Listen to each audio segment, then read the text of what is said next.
It's you, Rose. I'm just kidding. You could do it, Rose. And we're live. Yep. Awesome. Welcome to Palimpsest Live, everybody. My name is Denise, and today I am here with the amazing Ross, the lovely Cheryl, the awesome Stephanie, the ever-charming Rose from Vancouver, and the bright and shiny Lara. I should not have started this without knowing what I was going to say. We have a very, very full schedule today. Hey, you have to introduce yourself. I said I'm Denise. Okay, cool. Okay. Hello. We have a very full schedule today, so we might run a little late. But before we get into all the good stuff, a little reminder to everybody, if you have any questions for us, please post them in the comments because we love reading and answering and interacting with you guys. And if you like our show, then give us a like too, because those make us happy. So first of all, we have some unboxings to do. So Stephanie, take it away. Okay. Well, I received this the other day from someone with the initials RLW. Rose.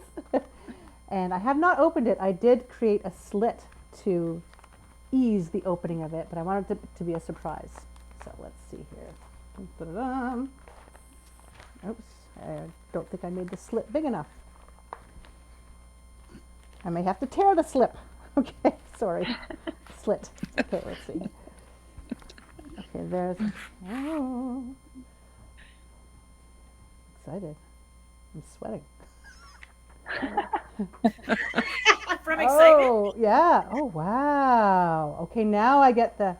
Oh. Now you get the wow. Now I you get the wow. I get the wow and I get the texture. I get the texture. Ah. Look at that. Ooh. Ooh. So who did what where? And why? You'll have to come to our show next year. That's right. Yes, so I know that Ross came up with the initial idea for this is painting. This is painting. E. So the first layer was for painting E was for Ross, and then I think it went to Lara, who painted the beautiful trees and the gold line, and the blue dots, I believe. Lara, are also yours. Wow. Yeah. Nice. Then it crossed the ocean and came to me, and I am responsible for the red texture, which is a paper trail.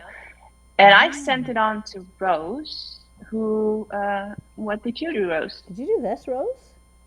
No. Well, the figure was there already, but all the other pigments had deep chroma and intensity, and the figure was getting lost because it was so delicate and fine. So I just kind of touched up the figure that was there with some iridescence in the same kind of colors that Ross had started it with. And I added some of my captured air pollution air ink markers to enhance the black. Wow. And I added, so the iridescent paint is me. So I added to the little figures because they were getting totally lost and they were so sweet and sensitive that these guys?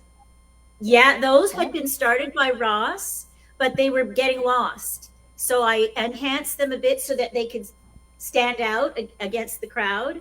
I added the blue dots in the red, and I actually added a natural indigo dye inside all of the openings of the red washi paper. Wow. Yeah, So yeah. They're kind of more juicy. It's more juicy. Yeah.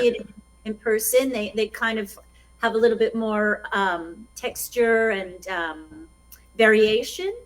And then I added the iridescent blues and greens. Wow.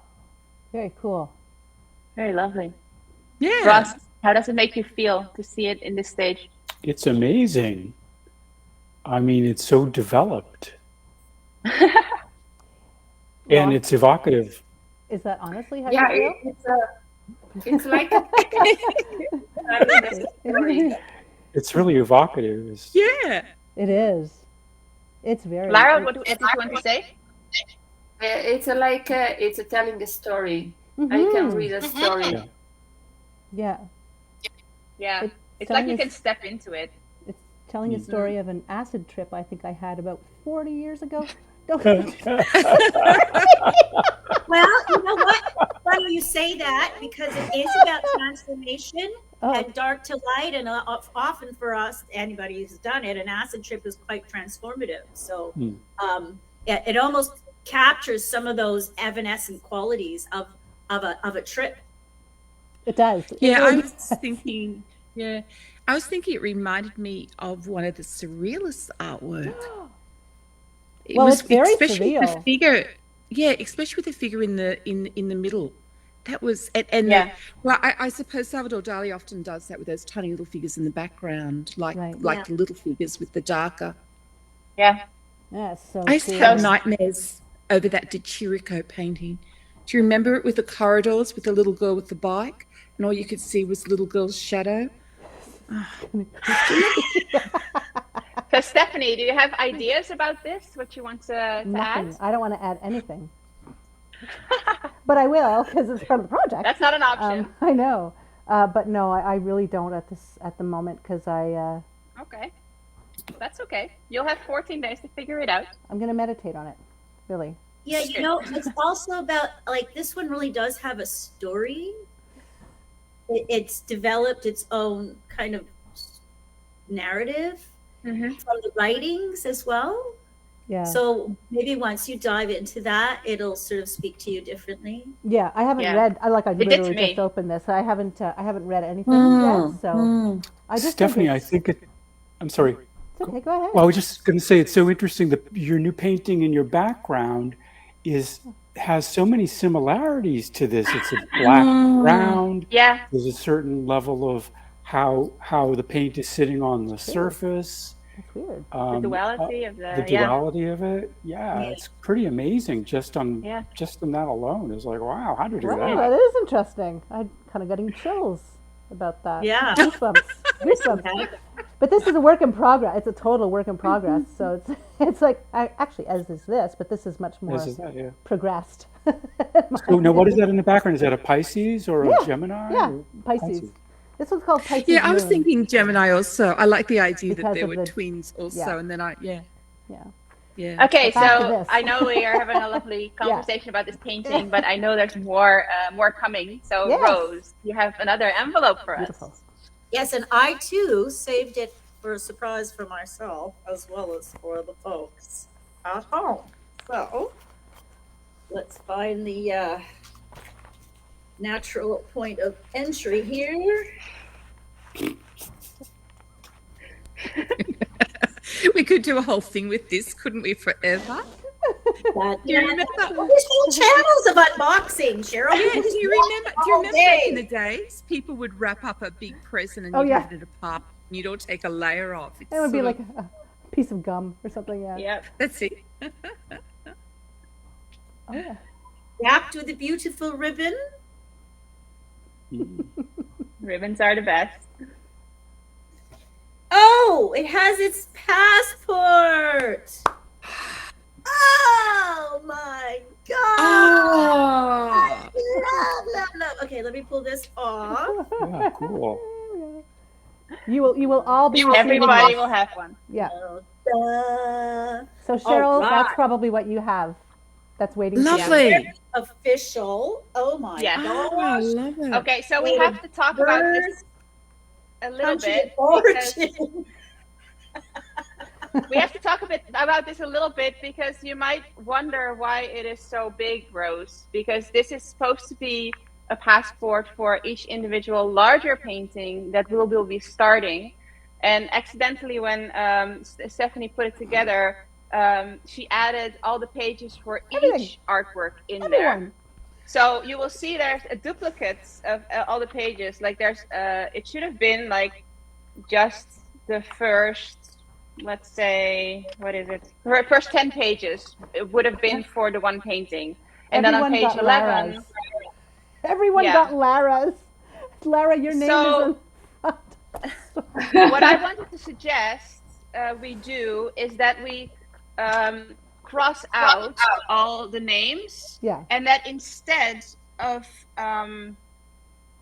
doing this for each painting in each passport, we are going to add, well, what I'm suggesting is we are here on this page, you're going to write, instead of Lara, you're going to write Rose, and you give it all the information, and then you're going to put a picture here of the very first layer of the painting. And then the next person who gets that passport goes to page 11, where there's another one of these pages. You cross out the name that is there, you print your own name, you give it all the information of that point. So at that point, the city and country of birth of that layer is the city and country that you are in. And then you are going to post a picture of the first and second layer together. Like after you finished your layer, you make a picture, you print it, and you put it We here. have to draw it. We have to draw it. Boy, you draw it, Cheryl. I love drawing. And then you can just draw it. fill I'll draw out your information, like your thoughts. You're gonna write them. We just have a whole bunch of more space to work with. But then you can, like, if you want, you can post, I don't know, pictures of you working on it, or whatever you want to add to this, or sketches, or whatever you want to use the rest of that you have 10 pages to fill if you want to for that particular layer. So, Because I usually take photos of the whole process. yeah, you Yeah. do. So But I think Stephanie also had an idea. I do. I have another idea.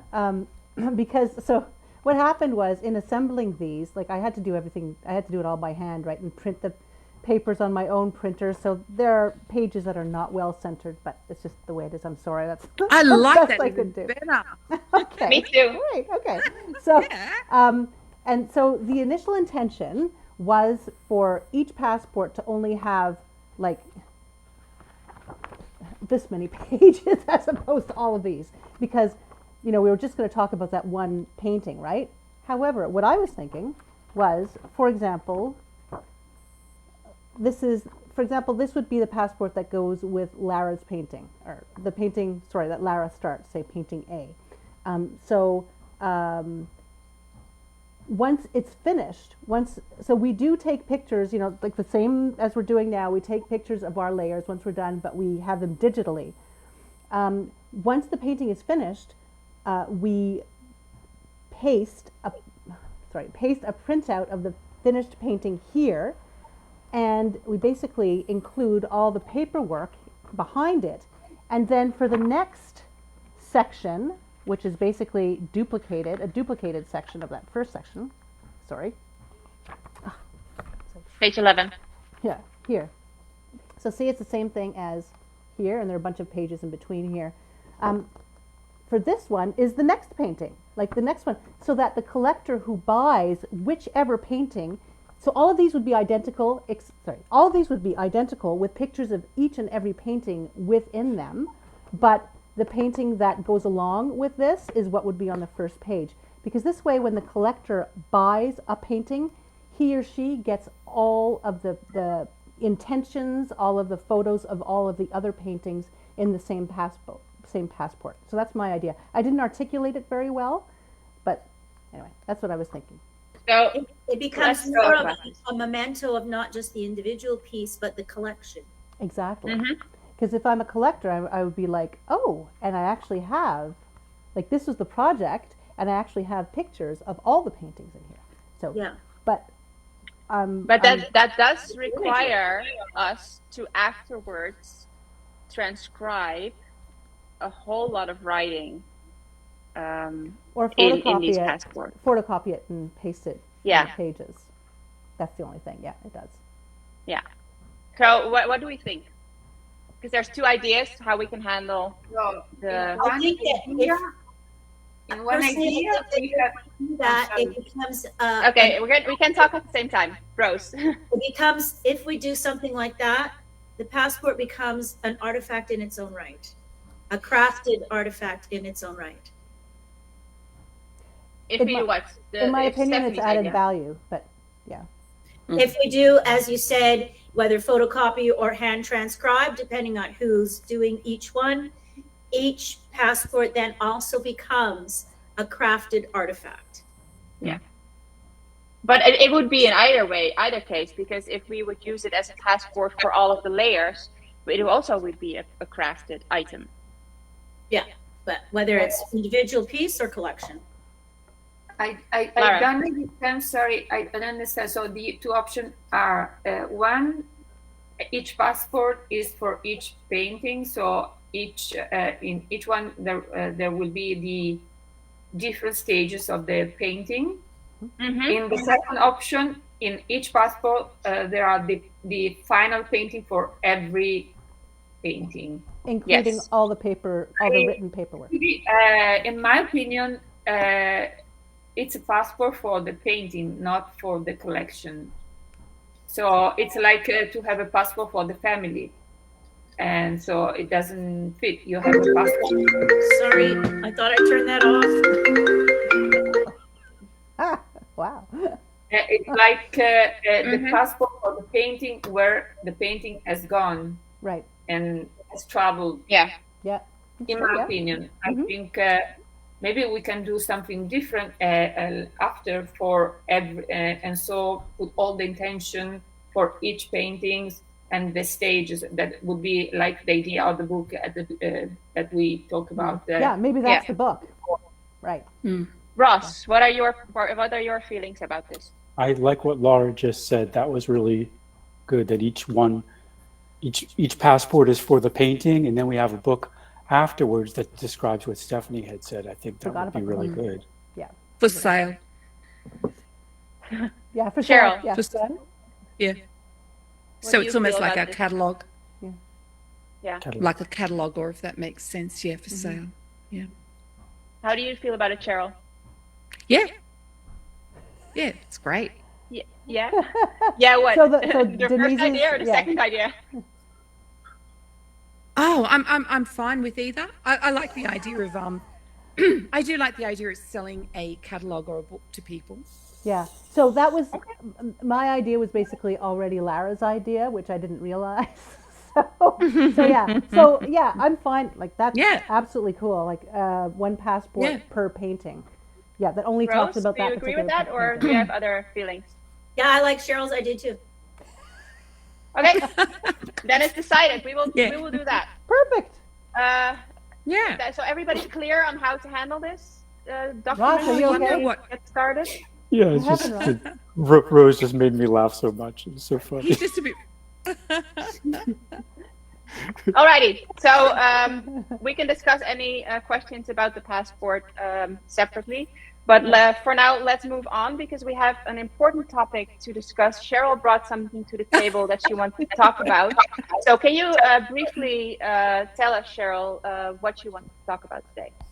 When I had the interview with Kate, Kate said to me, well, how do you guys do a collaboration?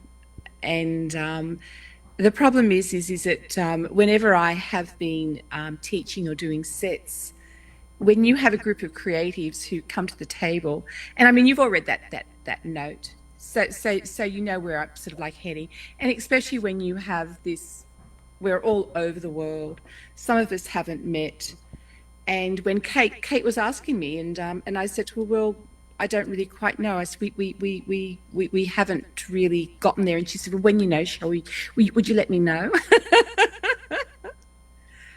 And so when we were, and Denise, and you replied, and your but I think our audience that is listening now doesn't know what you wrote. So that's true. So we talked about how we are a group of 6 artists, and we live around the world, and we are sending a piece of physical art from one person to the next person, and we are actually painting on it. So there's always going to be some problems, because as artists, we tend to be very creative. We have a high ownership. And when you actually put into that, so we have actually 6 of us. So we have 6 very creative, high ownership type sort of people. And as soon as you start to put something as it goes around the world, it is going to lose its identity. It may, it's going to change in lots of different sorts of ways. And so the way that we're going to be thinking about this artwork, how we think about our own artwork, we're going to actually have to, well, I don't know whether we have to, perhaps we need to think about it a little bit differently. So we've decided to actually discuss some principles and some processes to put into this program, because otherwise what will happen is we're going, if we end up with some conflicts, we're going to end up with a fractured group, and the whole thing is going to actually sort of like crack.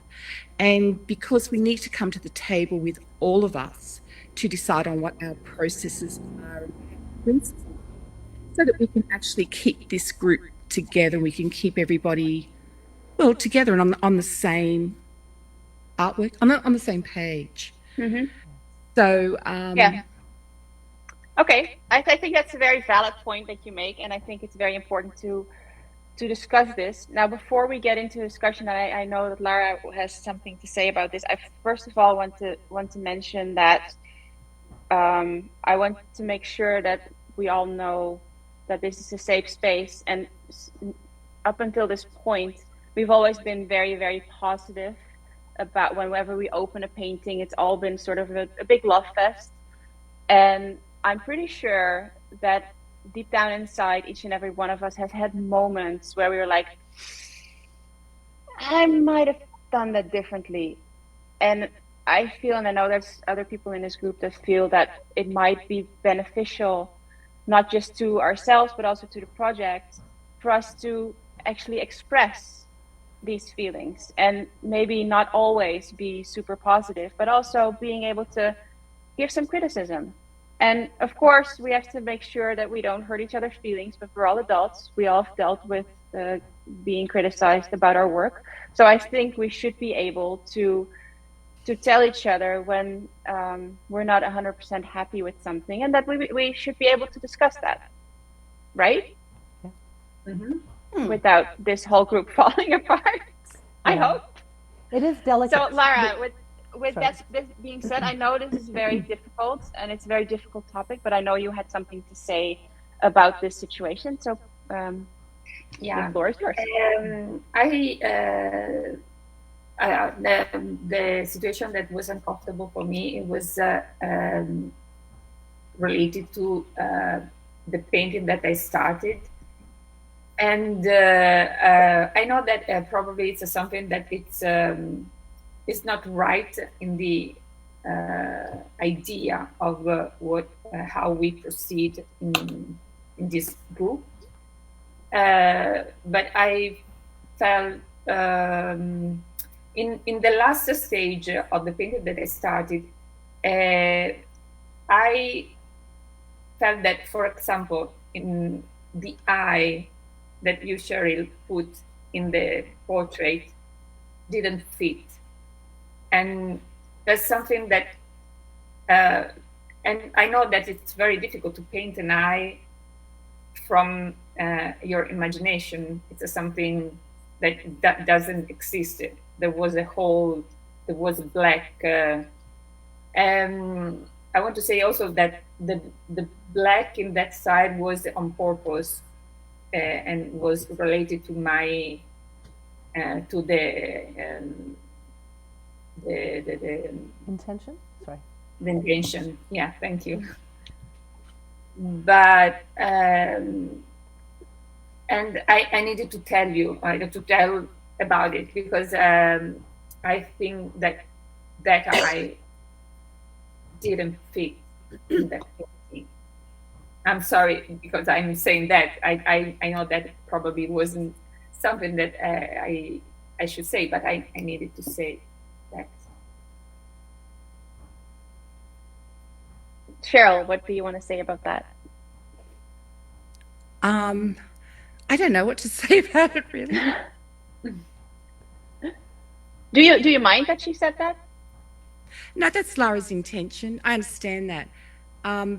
But however, if we pass around these paintings, then that is one of the difficulties that we all have.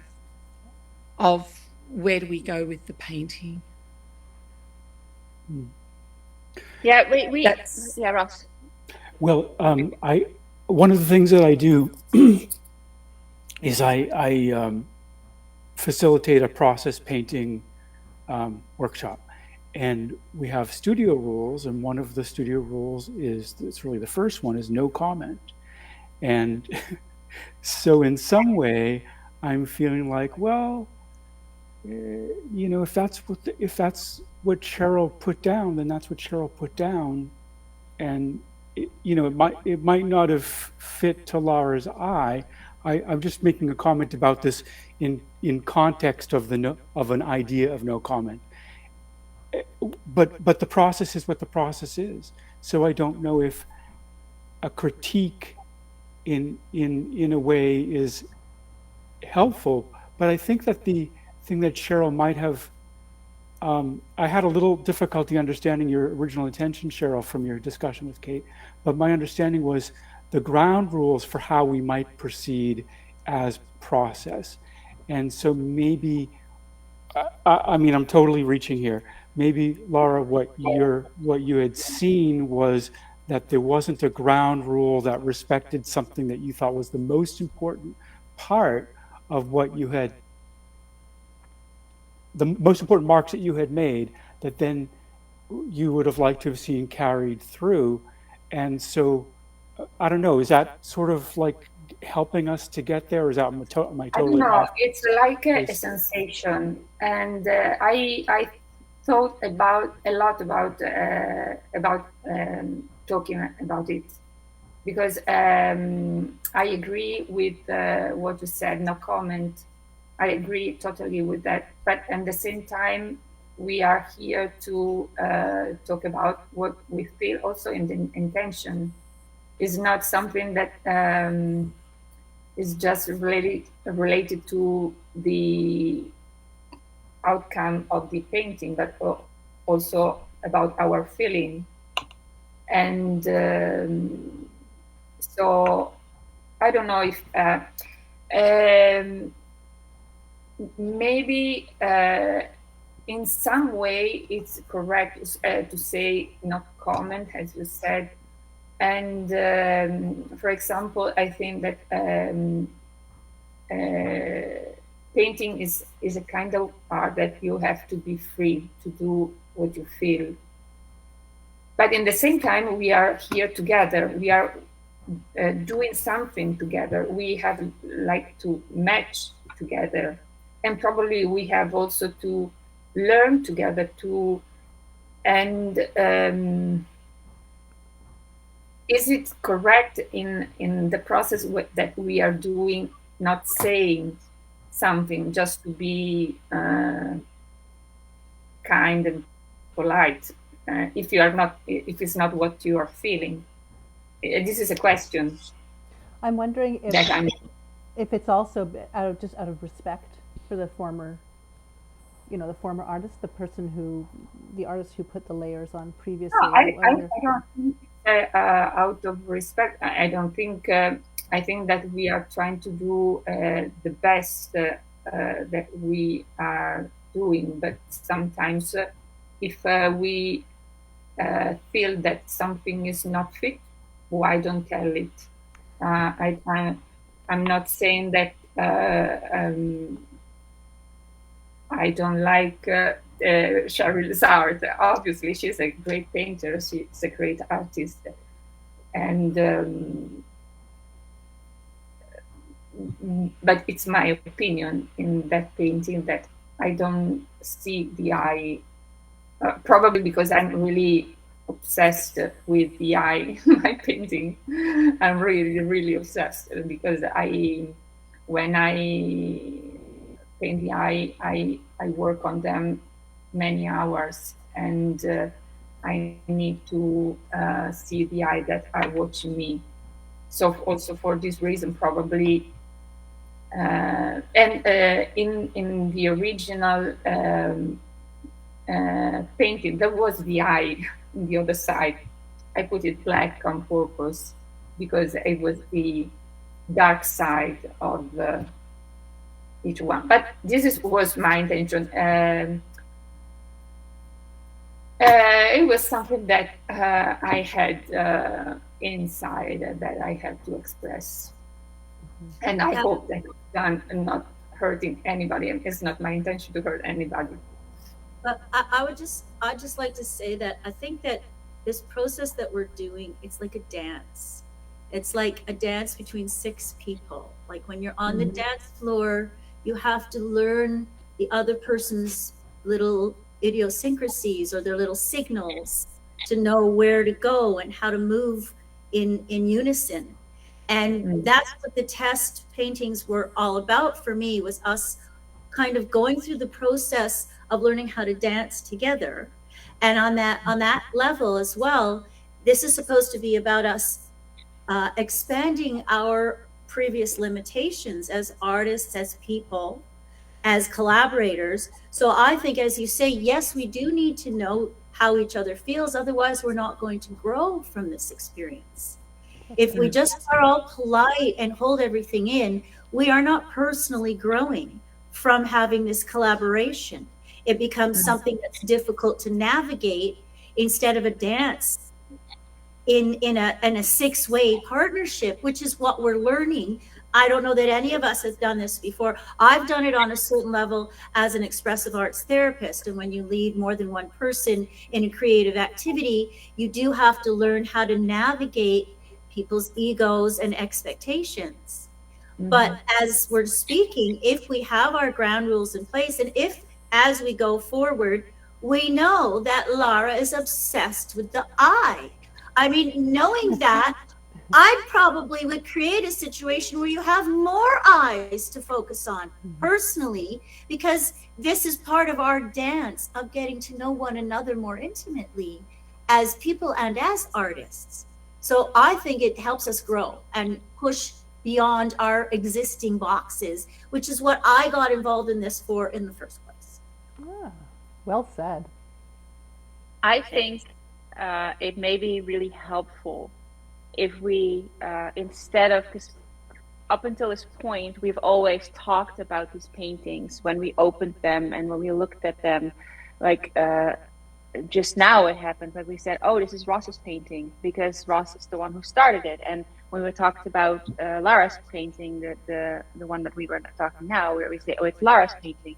Maybe instead of doing that, we should get into a habit where we are just going to refer to them as painting A, B, C, D, E, and F.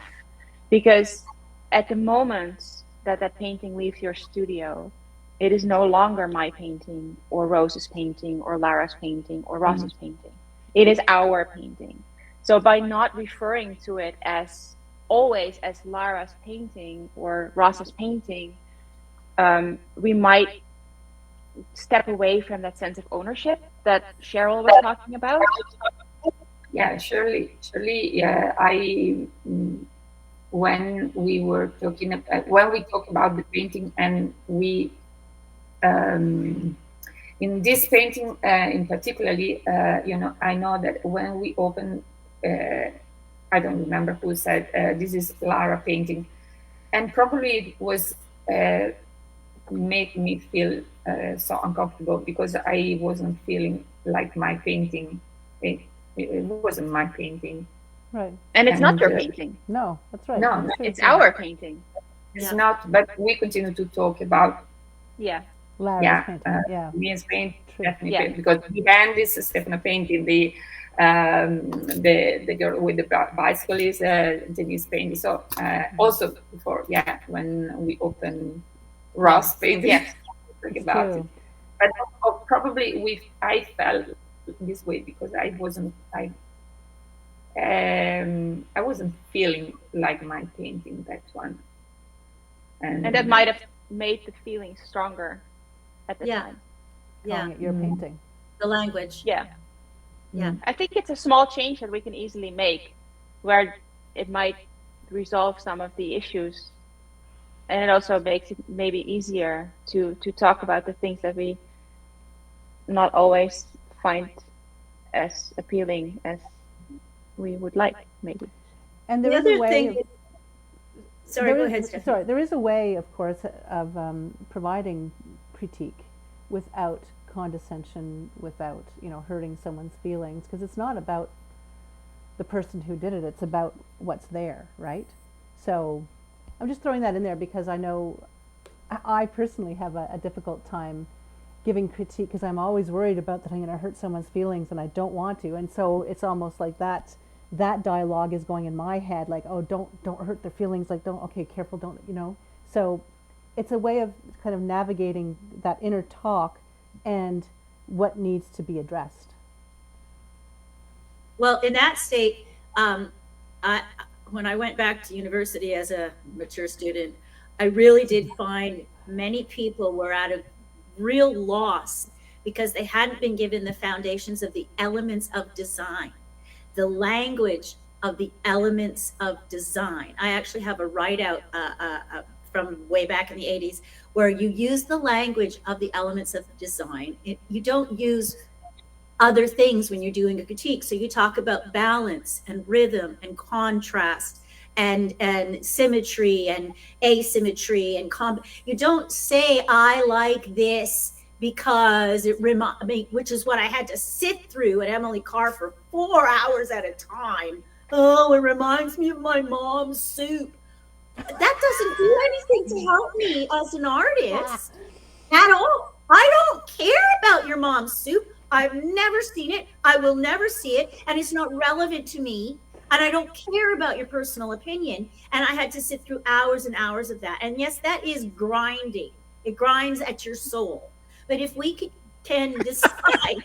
Was that a good compliment or not? I just don't know. Was it a good compliment, Rose? I just want to know. Was your mom's soup beautiful? No, it wasn't. But what you're saying, Cheryl, is that if we have some processes or language that we've all agreed on. All right. Can I disagree with your elements of design? I always thought what you were talking about were the principles of design, rhythm, contrast. I thought that the elements of design were line, shape, tone, color, value, and there's a few others. Yes, all of those. Principles. All of them. All right. All of those. The elements or the principles. The formal qualities of the work itself. The formal qualities that can be seen and spoken about objectively and not subjectively. Yeah, but do we really care? Come on, can't we break the rules? Aren't we breaking the rules anyway by what we're doing? But that's what you guys brought up, is to have the rules and protocols in place. That's what we're all talking about. That's what your comment was about. Breaking the rules in that we're all working on a piece. That's what I'm saying. That's like the broken rule. We are actually sending it around to everybody. It's different when you're working on a piece yourself. That's the whole issue. Yeah. I mean, we can always apply that. I mean, my thing is, I suppose, Ross, is always like, what are you thinking? with my students, often when they bring in work, and the first thing I'll say is, what were you thinking? I want to understand what they were on, where they were going with the work. So I always use that. What were you thinking? Not in a bad way. Like, what were you thinking? Like, what's going? What were you? Anyway, what were you thinking? Yeah, but I thought we were trying to say so many different ways. I thought we were trying to navigate having some kind of ground rules or processes in order for us to be able to critique the work that's coming through without hurting feelings and becoming subjective and personal. Right. And on that level, that's my suggestion, is that's one of our understandings amongst each other, that we critique from that more professional perspective, and not that my mama's soup perspective, basically. Yes. And I also feel... Yeah, no, go ahead. No, you go. No, I used to say that... I used to always get you paint like a man. Thank you. I got that too in Japan, though. You paint like a man. What does that mean? Is this good or bad? Anyway. Ross is like, what? What do you mean a man? How do? No idea what that means. We don't know what it means. Actually, I don't know what that means. We don't know what it means.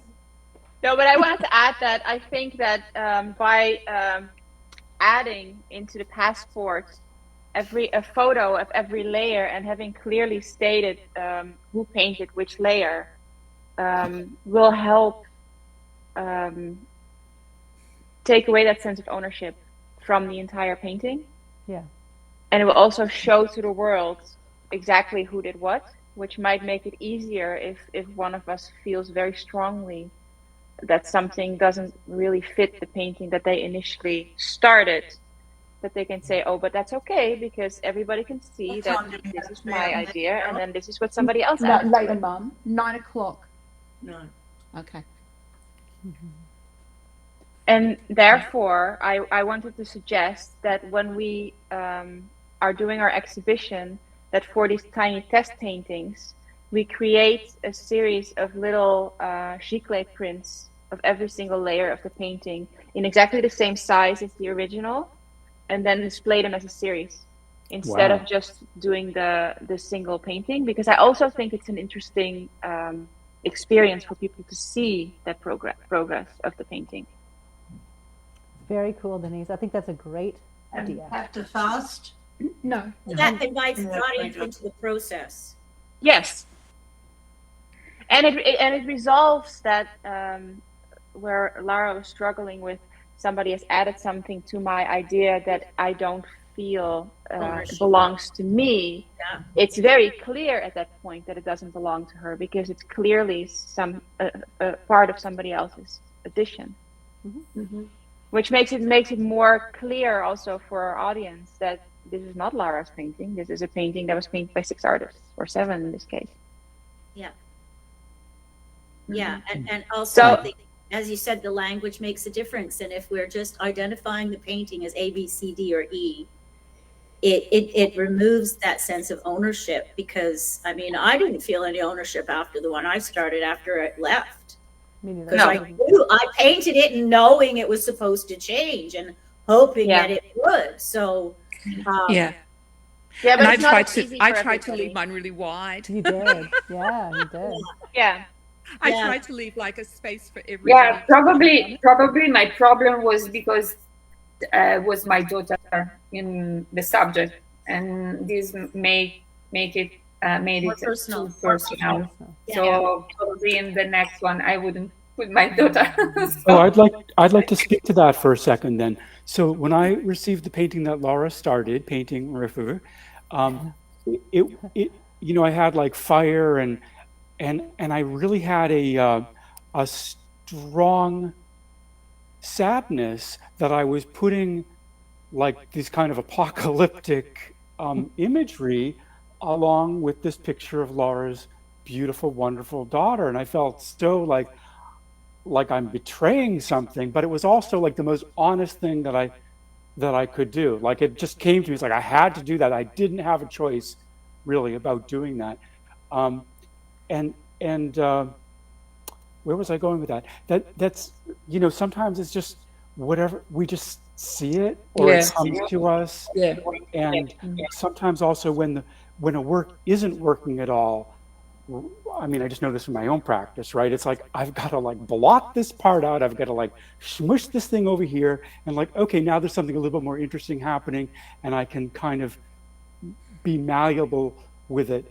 And this idea that it's a palimpsest is sort of literally, like, if we're to take that beautiful word, I don't know who found this. Stephanie, did you find that word? No, Denise. Denise. Hello, Denise. Mm-hmm. It's an incredible word, and it really describes the actual process that we go through. And because a palimpsest will often occur throughout time rather than distance and time as we're doing it, but like really over time, whereas the manuscript gets scratched out, like there's no retort for what somebody else might write in. See, and I was thinking on its own. I was actually thinking quickly, that was how Cheryl. She started black and white, and then I thought she went through all these experiences, and then I was trying to open up her eyes and bring the light into a world. So I was actually thinking of it as she was growing, becoming like a full, she was black and white, and then I was thinking she became more colorful, like as you go through life. Yeah, as she grew. Nice sentiment. Yeah. Okay, I know But that that was that. This is really interesting and great. And I hope that we all feel that we've reached some sort of a baseline of how we can move forward with this, and how we can talk maybe a little bit more critically to each other and about the work. Ross, then should we have another Zoom, another meeting, but outside of this live? We can. I think this can be. We can always have this meeting. This is an ongoing conversation. Okay. It's really an exciting. But we only have 4 minutes left in this meeting. That's the only thing. So I do want to suggest that I will send you another link so we can privately talk a little bit more, because I think it's beneficial for us to maybe talk privately a little bit further. But for now, I think we should say goodbye to our lovely audience. Thank you very much for sharing this journey with us. We appreciate your patience while we figure this thing out amongst each other. Again, if you really liked our conversation here, we've been open and honest with each other and with you.